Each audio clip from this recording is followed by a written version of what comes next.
Hi, thank you for joining me for the problem set for lesson 14, looking at choosing a sample, and we want our sample to be representative of the population. When you try to select a sample just by yourself, you don't usually do very well. Like the words you chose from the poem to find the mean of the number of letters. That probably didn't work out to be a random sample. I know mine didn't. Okay, moving on. Question number 1. Would any of the following provide a random sample of letters used in the text of the book Harry Potter and the Sorcerer's Stone by J.K. Rowling? Explain. So what if we use the first letter of every word of a randomly chosen paragraph? So we could pick a paragraph in the book and then the first letter of every word. Sounds pretty good, but let's think a little deeper. What about the letter U? It is a very common letter, but it's not very common to be the first letter.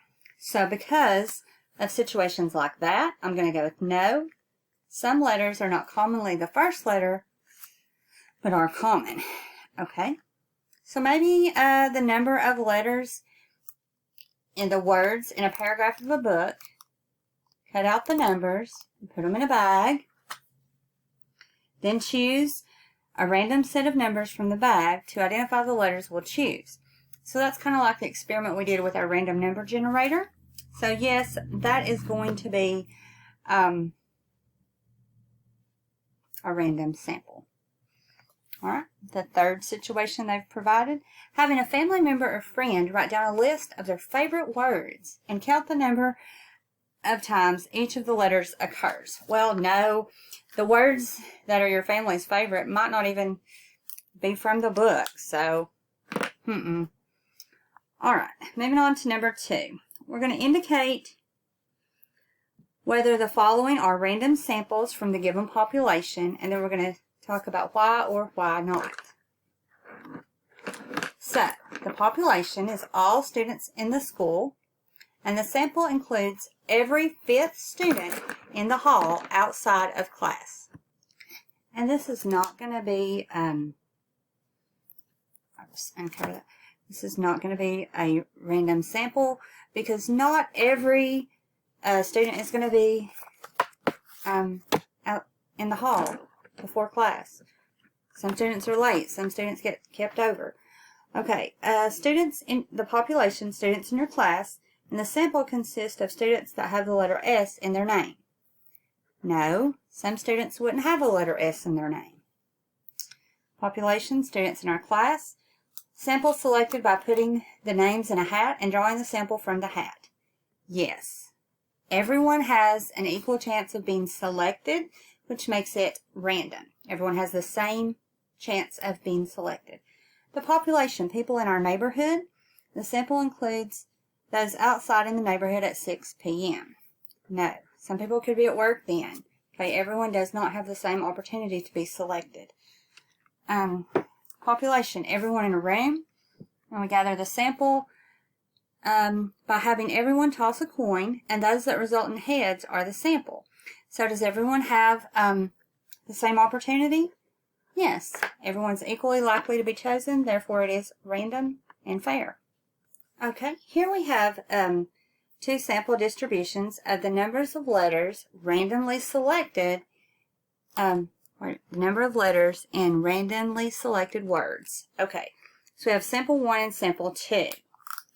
So looking here, I can see most of these for the first sample are kind of in this, what is that, 2 to 4 letters per word. And this is definitely more varied. Yeah, this is clustered right in here, but 2 to 7, 2 to 8. So I would say these are longer words. Now we're supposed to describe the distribution using statistical terms as much as possible. Okay, so for sample 1, it looks like it has a mode of 3. The mean is probably also 3, and the median probably also 3. Now this one, sample 2, I would say probably about 4 for the mean, and then maybe the mode is 3.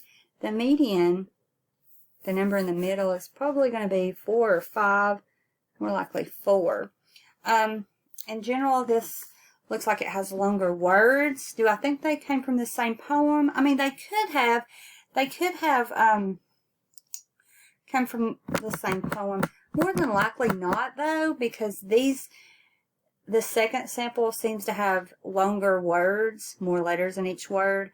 So I would say they probably didn't come from the same poem. They could have, but probably not.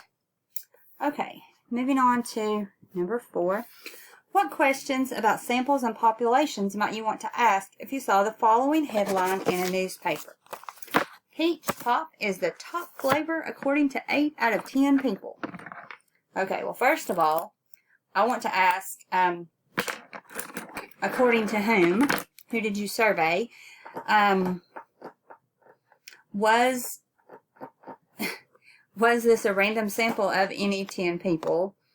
Do you really think that asking 10 people is a large enough sample to then apply that to all people? So I have lots of questions about just that in general. How many people did you survey? Were they all from the same region? Did they represent all the people? Okay. Candidate X looks like a winner. 10 out of 12 people indicate they will vote for Candidate X. Same type of questions. Where did you conduct this survey? You know, was it a place that people who vote for Candidate X might go or not? How many people did you survey? 10 out of 12 seems like an odd statistic to me. Was this in person? Was it over the phone?